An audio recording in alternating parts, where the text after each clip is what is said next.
تلک امت قد خلت، وہ حضرت ابراہیم علیہ السلام ایک، اسماعیل اسحاق دو تین علیہ السلام، تلک امت وہ ایک گروہ تھا، قد خلت وہ گزر گیا، وہ چلے گئے دنیا سے. یہ آپ بھی سوچیں، تلک امت قد خلت، کتنے سال جی لیں گے؟ اور 30 سال 40 سال، بس پھر سب نے چلے جانا ہے، اور پھر اگلی نسلیں آئیں گی، اور ادارے بناؤ نہیں، اور پھر کیا ہوگا؟ اگلی نسلوں کے دین کے تحفظ کون کرے گا؟ مسلمانوں کو اللہ نے اتنا پیسہ دیا ہے، اتنا پیسہ دیا ہے، ہم اب بھی کہتے ہیں دنیا میں کسی قوم کے پاس اتنا پیسہ نہیں جتنا مسلمانوں. تیل ان کے پاس، گیس ان کے پاس، سونے کی کانیں ان کے ملکوں میں. اور یار حد ہو گئی، پوری عرب دنیا کے پیسے پہ یورپ چل رہا ہے، ان کے سود پہ چل رہا ہے، ان کی اصل رقم پہ جو سود ملتا ہے اس پہ یورپ سارے چل رہے ہیں، اور کتنے ملک چل رہے ہیں.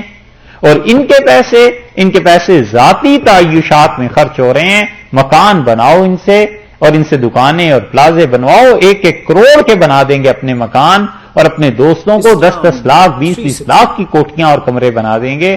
اور ان سے کہو کہ ایک ادارہ بناؤ، ایک لائبریری بناؤ، اور کچھ لوگوں کو مقرر کر دو، 10-20 ہزار کسی کو دے کے مقرر کر دو کہ تمہارے لیے کوئی کتابیں لکھتے. اس طرف نہیں آتا. المیہ یہ ہے کہ جہالت اور پیسہ جمع ہو گیا، علم اور پیسہ جمع نہیں ہوا.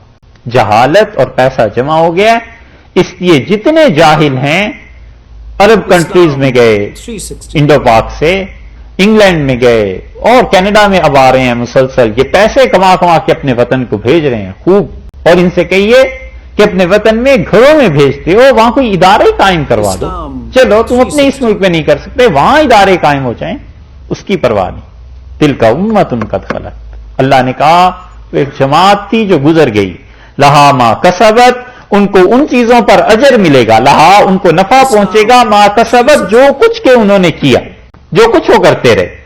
وَلَكُمْ اور تمہارے لیے ما کسبتم وہ ملے گا جو تم نے کیا ہے.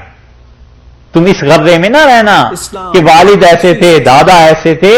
یہ جو یہودیوں کا زوم تھا نا، خدا نے اس کو توڑا ہے. اللہ نے کہا ہے اس خیال میں نہ رہنا کہ یہ سارے بڑے تمہارے ایسے اور ایسے اللہ کے مقرب بندے تھے. تلک امت قد خلت، تو ایک جماعت تھی جو گزر گئی. لہا ما کسبت انہیں نفع پہنچے گا ان اعمال کا جو وہ کرتے رہے. وَلَكُمْ مَا كَسَبْتُمْ اور تمہیں نفع پہنچے گا ان اعمال کا جو تم کرو گے. وَلَا تُسْأَلُونَ اور تم سے نہیں سوال کیا جائے گا عَمَّا كَانُوا يَعْمَلُونَ کہ وہ کیا کرتے رہے. ان کے اعمال ان کے لیے، تمہارے اعمال تمہارے لیے. اس لیے اس میں بڑی تنبیہ ہے اس امت کے لوگوں کے لیے بھی جو سادات کے گھرانے ہیں یا مشائخ کے گھرانے ہیں. ان میں سے کتنے بگڑے ہوئے ایسے ہیں، وہ کہتے ہیں ہمارے حضرت ایسے تھے اور ہمارے دادا ایسے اور پردادا ایسے. جی ہم تو بس بخشے ہوئے ہیں، ان کی دعائیں چل رہی، بخشے ہوئے نہیں.